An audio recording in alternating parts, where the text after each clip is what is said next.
Okay, welcome back to another one of Mr. Matchett's explanations of the lessons. Today, I'd like for us to talk about the economic expansion and changes that took place in Europe around the time of the Middle Ages, or the Middle Ages, excuse me, the Crusades, and how things went from a feudal and a manorial system to a more modern commercial capitalistic system. So that's what I would like for us to look at. So here we go. All right. So there were some changes made in agriculture in the around the 11th century. Improvements that helped increase crop yields. So they were more able to grow food faster and more of it, which in turn is going to lead to population increases. So much so that within a 300-year period of time, Europe's population tripled.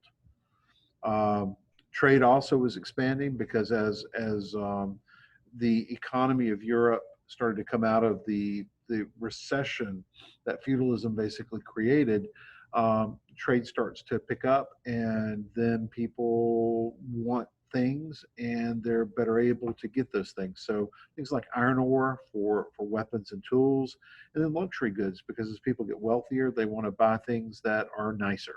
And so trade starts to pick up. Um, Trade routes are rediscovered in some ways. Constantinople was always trading with the East, and but then the Silk Road and different avenues along the Indian Ocean, they started to connect with these places a little bit more. You start to see the development of trade fairs where they would have sort of like little wholesale markets pop up periodically at different times in towns, and people come from all over to buy their supplies for the next several months. And of course, this sparked a lot of interest in goods. People became aware of what was there, and trade starts to expand. The economy starts to grow. There was a growth in cities during this time period. One of the results of this commercial expansion in Germany along the Baltic Sea was the creation of the Hanseatic League, where all these cities would join together and work together to get the best benefits for their cities and for their trading companies. Towns during this time period start to grow in terms of their political power. Towns usually were able to get kings to grant them charters, which were guarantees of self government. In return for supporting the king with tax money, the kings gave them the right to govern themselves. So towns start to become they're outside the feudal system. They're not governed by lords.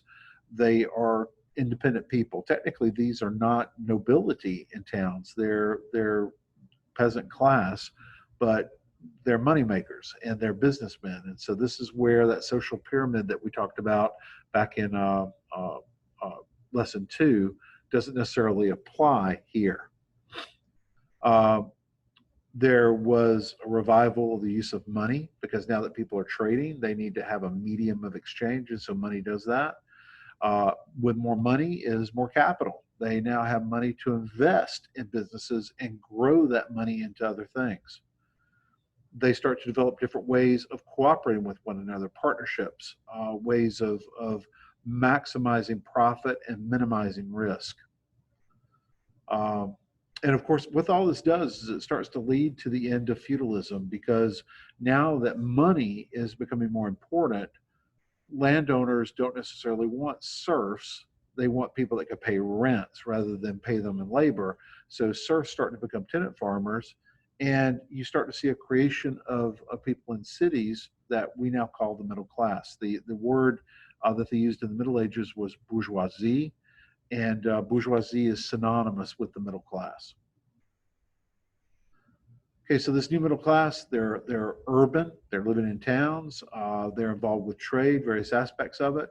Uh, these people are a variety of people. They're artisans, people that make things. They're people that are involved with actually producing things like cloth. They're bankers. They're merchants. They're doing all sorts of things that are involved with commerce. You have business associations that are being created during this time period called guilds. Guilds are kind of a combination of a union and a trade regulation society. They trained people. Were different levels that people could be, like apprentice, journeyman, and master. They controlled who entered into the trade. They controlled the training of people. They controlled the quality of things that were made, and they controlled how many of the things were made. So all these things ensured that there was a consistent quality in the goods, and prices were set at a level that benefited the guilds, the guild owners. They also looked out for one another. They took care of each other if they were sick, and if someone died, they helped the widow and the family get through those hard times. And so it was kind of a social thing. They even had their own churches. That they were that big.